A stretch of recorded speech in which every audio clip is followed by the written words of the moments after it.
कक्षा 12 के लिए आज का विषय है कहानी है पंचलाइट। देखिए बच्चों, पंचलाइट में प्रमुखतः 3 प्रश्न लिए जाते हैं। एक, पंचलाइट का सारांश अपने शब्दों में लिखें। दूसरा प्रश्न होता है कि पंचलाइट कहानी की विशेषताओं पर प्रकाश डालिए। और तीसरा प्रश्न होता है पंचलाइट कहानी के प्रमुख पात्र गोधन का सही चित्रण कीजिए। तो आज सबसे पहले पंचलाइट कहानी का सारांश सुनिए। पंचलाइट कहानी श्री फणीश्वर नाथ रेणु की प्रसिद्ध वातावरण प्रधान आंचलिक कहानी है, जिसमें बिहार के ग्रामांचल का जीता जागता चित्र प्रस्तुत किया गया है और गांव की दलबंदी, संकीर्णता तथा सामाजिक रूढ़ियों के खोखलेपन को उधेड़ने का प्रयास किया है। पंचलाइट का अर्थ है पेट्रोमैक्स अथवा गैस की लालटेन। फणीश्वर नाथ रेणु जी द्वारा लिखित इस कहानी में ग्रामीण जीवन का वास्तविक चित्र खींचा गया है। महतो टोली में गांव के कुछ अशिक्षित लोग हैं। उन्होंने रामनवमी के मेले से एक पेट्रोमैक्स खरीदा। इसे गांव के सभी लोग पंचलाइट कहकर पुकारते थे, अर्थात पेट्रोमैक्स को पंचलाइट कहते थे। पंचलाइट खरीदने के बाद जो 10 रुपए बच गए थे, उनसे पूजा की सामग्री खरीदी गई, क्योंकि वो कहते थे कि कल पूजे की चीज है, बिना पूजा पाठ के ये सही नहीं चलेगी। अब मेले से दिन दहाड़े जल्दी ही वापस लौट कर आते हैं। पंचलाइट आने की प्रसन्नता थी। गांव के सभी लोग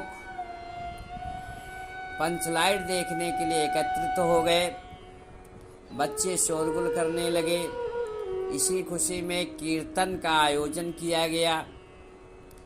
सरदार ने पंचलाइट खरीदने का पूरा किस्सा लोगों को सुनाया। टोली के लोगों ने अपने सरदार और दीवान को श्रद्धा भरी नजरों से देखा। अब जब शाम का समय आया तो प्रश्न यह पैदा हुआ कि पंचलाइट को जलाएगा कौन। खरीदने से पहले किसी के मस्तिष्क में यह बात नहीं आई थी। अब निर्णय यह हुआ कि दूसरी पंचायत के आदमी की मदद से पंचलाइट नहीं जलाया जाएगा, चाहे वो बिना जले ही पड़ा रहे, क्योंकि दूसरे टोली के लोग हंसी उड़ाएंगे। एक ने आकर कहा कि गांव के एक दूसरी टोली के व्यक्ति ने कहा कि पंचलाइट नहीं जली क्या? अरे कान पकड़ो और उसके सामने 5-10 बार उठो बैठो, अपने आप जल जाएगी। इस प्रकार से लोग मजाक उड़ा रहे थे। आज किसी ने अपने घर में डिबिया भी अर्थात डिबरी दीपक भी नहीं जलाई थी। पंचलाइट के न जलने से पंचों के चेहरे उतर गए। राजपूत टोली के लोग उनका मजाक बनाने लगे, लेकिन सब लोग धैर्यपूर्वक उस मजाक को सहन किया। गुलरी काकी की बेटी मुनरी भी वहीं बैठी थी। उसे पता था कि गोधन पंचलाइट जलाना जानता है।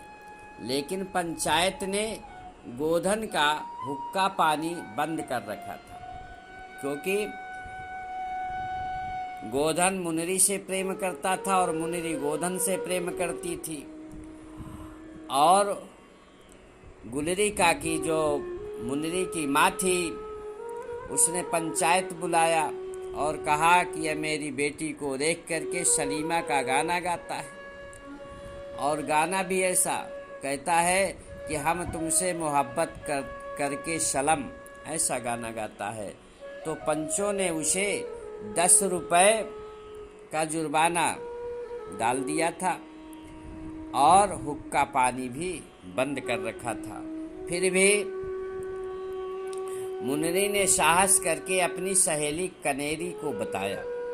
कनेरी उसकी बात को सुनकर के समय पा करके यह बात सरदार तक पहुंचा दी कि गोधन पंचलाइट जलाना जानता है। सभी पंच सोच विचार में पड़ गए कि गोधन को बुलाया जाए अथवा नहीं।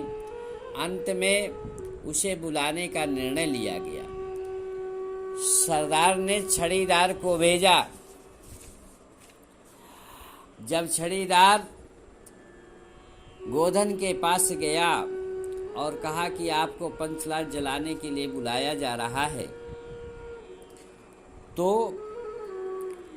वह व्यंग्यपूर्वक कहता है कि पंचों की क्या प्रतीत है, कोई कल कब्जा बिगड़ गया तो मुझे दंड जुर्माना भरना पड़ेगा, इसलिए मैं नहीं आता।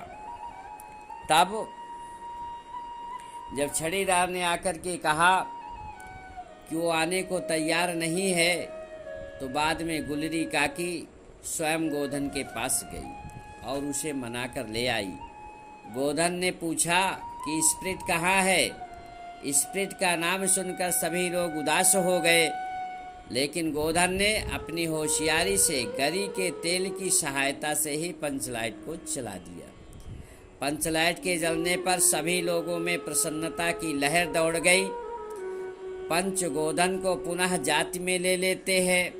कीर्तनिया लोगों ने एक स्वर में महावीर स्वामी की जय ध्वनि की। कीर्तन शुरू हो गया। गोधन ने सबका दिल जीत लिया था।